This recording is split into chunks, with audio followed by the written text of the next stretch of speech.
You're broke. Not, I can't afford the new iPhone broke.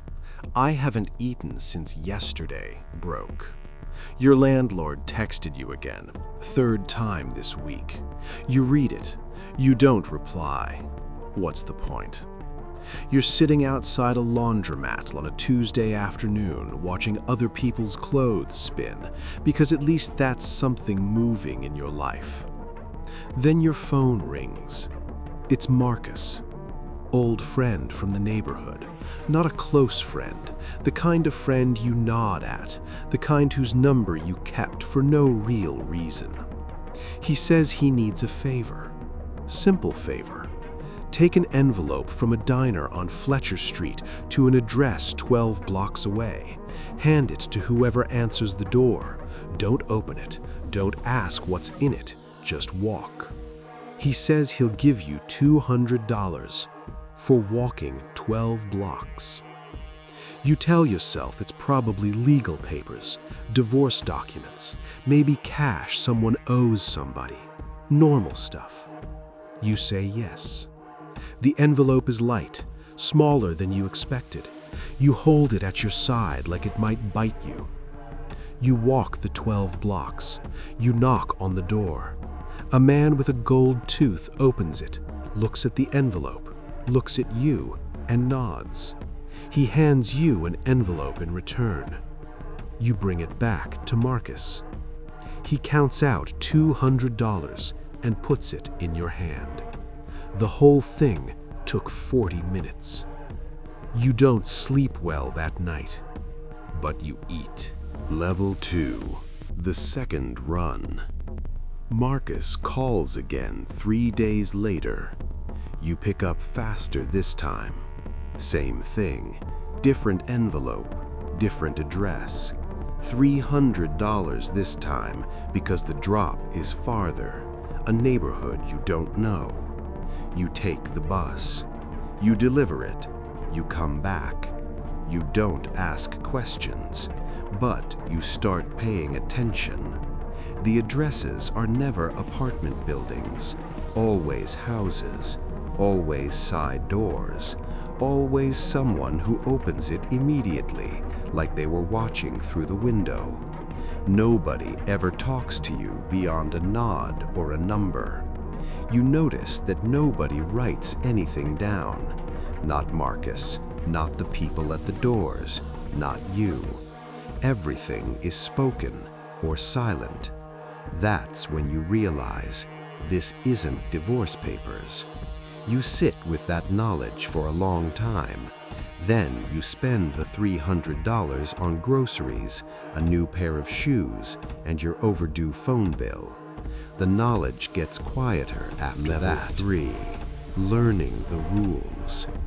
Marcus meets you in person for the first time since this started. You're at a park bench. He's eating sunflower seeds. He doesn't offer you any. He tells you there are rules. You never carry more than one package at a time. You never take the same route twice in a row. If someone follows you for more than 2 blocks, you walk into the nearest busy store and stay for 20 minutes. If a car slows down near you, you don't speed up. You keep walking, steady. If you get stopped, and he says it casually like it's weather, you don't know Marcus. You found the package. You were going to turn it in. You don't know what's inside. You ask what is inside. He looks at you for the first time since sitting down. He says it doesn't matter what's inside. What matters is that it gets there. You nod. He tells you there's a regular schedule now. Tuesday, Thursday, sometimes Saturday. Each run is between $250 and $500 depending on distance and what he calls complexity. You don't ask what complexity means. You shake hands, he leaves. You sit on that bench for a while longer. Somewhere in your chest, something shifts, like a door closing, not loudly, just clicking shut. Level 4, you get good at this. 2 months in, you know the city differently now. You know which streets have cameras and which ones don't. You know which bus drivers don't look up. You know that the diner on Fletcher has a back booth where you can sit for an hour and nobody bothers you. You've started wearing nondescript clothes on run days: gray, beige, navy, nothing with logos, nothing memorable. You've started noticing other people doing what you do. You can spot them now, the way they hold their bag, the way they check corners, the slight pause before crossing the street. You don't acknowledge each other. That's the rule. You're making $1,800 a week now. You paid your rent 3 months ahead. You got a storage unit and put cash in a box, inside a duffel bag. You don't trust banks, not yet. You start eating well, sleeping better. You tell your mother you got a logistics job. She's proud of you. She shows your aunt. Your aunt asks which company. You say it's a contractor, independent, freelance. She nods. She doesn't push. You don't feel guilty. You feel something close to it, but not guilty. Guilt is for people who think they had other options. Level 5. The man above Marcus. Marcus doesn't call as often now. Instead, you get calls from a number saved as D. D doesn't make small talk. D texts a time, a location, and a number. The number is the amount you'll be paid. That's the whole conversation. The packages are heavier now. You don't think about that. D has you going further, different neighborhoods, once to a suburb 40 minutes outside the city. You take a rental car that time. D arranges it. The car is already paid for. You just pick it up and go. You deliver to a house with a manicured lawn and a sprinkler going on a Wednesday morning. A man in khakis opens the door. He looks like someone's dad. He looks like he coaches Little League. He takes the package without a word and closes the door. You drive back. D wires $1,200 to an account you didn't know you had until D texted you the login. That's when you understand. Marcus was a door. D was the room behind it. And behind D, you can feel it. There are more rooms. You don't know how many. You don't know what's in them, but you're walking toward them anyway. Level 6. The wait. Something goes wrong. It was always going to. You knew that. You just didn't know when. You're on a Thursday run, downtown, package in your bag, standard. A man gets too close on the sidewalk, closer than strangers get. You don't speed up. You remember the rule. You walk into a pharmacy, browse the vitamins, watch the door in the security mirror. He comes in. He pretends to look at greeting cards. He's wearing a blue jacket, jeans, clean sneakers. He doesn't touch anything. Your heart is doing something loud. You buy a bottle of water. You leave through a different exit. You walk 6 blocks in the wrong direction, cut through a parking garage, and take a bus you normally don't use.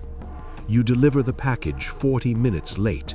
The man at the door says nothing about the delay, takes it, closes the door. You text D, blue jacket, pharmacy at 9th and Monroe, followed for 3 blocks. D texts back 1 word, handled. You don't ask what that means, but that night you check the news. There's nothing about 9th and Monroe. You don't know if that's good. You don't know if that's bad. You just sit in your apartment with the lights off for a very long time. Level 7. The offer. D asks to meet in person. This has never happened. You meet at a parking garage, level 3, afternoon. There are no cameras on level 3. You didn't notice that the first time you came here. Now it's the first thing you check. D is shorter than you imagined, calm, dressed like an accountant. He tells you that you've been reliable, that reliability is rare, that reliable people get opportunities. He offers you a promotion. You won't be carrying anymore. You'll be coordinating, managing 2 other couriers, building routes, communicating between D and a new tier of clients. You'll know more. You'll see more. You'll make $5,000 a week minimum. In your head, you do the math so fast it scares you. D watches you do it. He says, take a day to think. You both know you're not going to take a day. You say yes in the parking garage on level 3 on a Wednesday afternoon. D nods. He walks to his car. You stand there alone for a minute. The city hums below you. You think about the 12 blocks you walked with that first envelope. It feels like it happened to someone else. Level 8. Control is an illusion. You have 2 couriers now. You don't know their real names. You don't want to. You know one as Seven and one as Reyes. You communicate through an app that deletes messages 60 seconds after they're read. You meet them separately. You never introduce them to each other. You understand now why Marcus never explained anything. Information is weight, and weight gets people caught. The money is extraordinary. You've started thinking in cash. You look at a restaurant menu and calculate how many runs it costs. You look at a car and think 2 weeks. You look at a building and think 6 months. You stop thinking about what's in the packages. That's a thought you trained yourself out of, like biting your nails. You catch yourself starting and you redirect. But then, Seven goes quiet. One Thursday, he just doesn't check in. You text the number, nothing. You tell D. D goes quiet too for 6 hours. Then he texts you, continue normal schedule. Seven is no longer active. No longer active. You say nothing back. You run the Thursday route yourself. You tell Reyes nothing. You eat dinner that night and taste nothing. You're sitting at the table with a fork in your hand, and you realize you're not afraid of what happened to Seven. You're afraid of how unsurprised you are. Level 9. Paranoia is the price.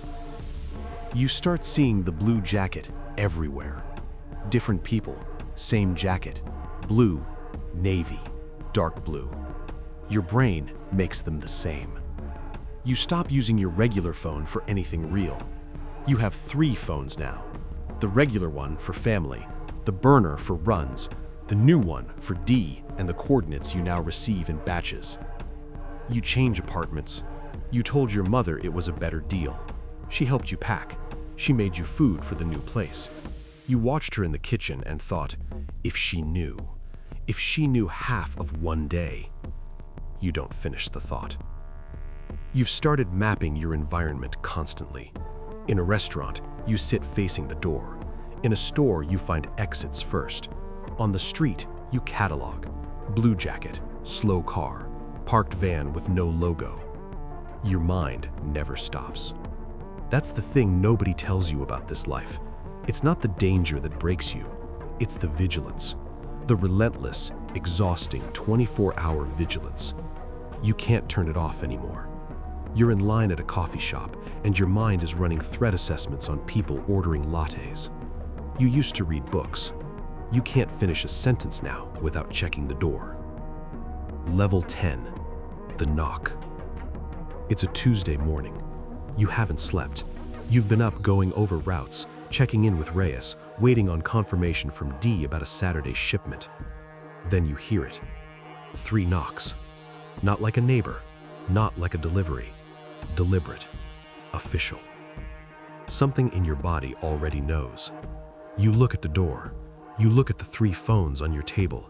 You look at the bag by the counter. 3 more knocks. A voice says your name, your real name, full name, the name on your lease. The room shrinks. You think about the 12 blocks, the envelope, Marcus and his sunflower seeds, the diner on Fletcher, level 3 of a parking garage, 7 going quiet, the man in khakis with the sprinkler. All of it collapses into this moment. All of it leads here. You have 5 seconds to make a decision. 5 seconds to decide who you are. You look at the door. You look at the window. You look at the door. Level 11, the beginning of the end. You open the door.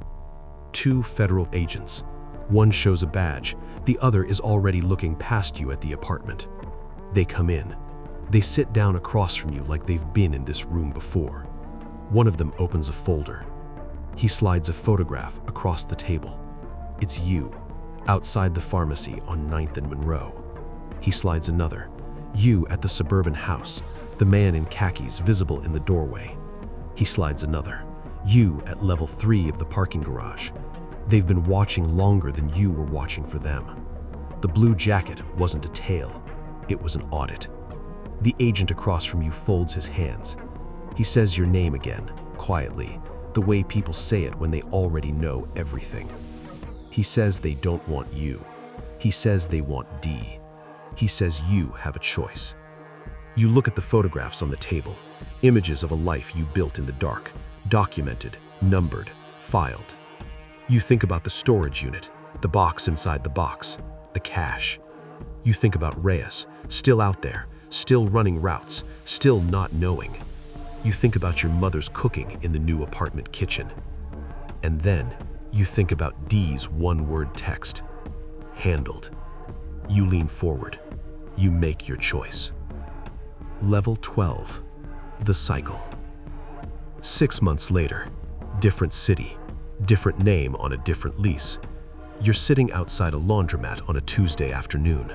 Your phone rings, number you don't recognize, but the voice, steady, calm, no small talk, says it has a favor. Simple favor.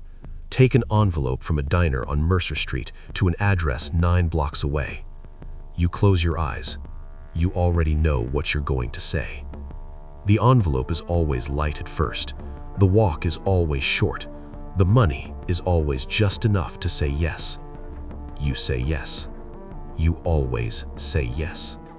That's how level 1 always finds you again.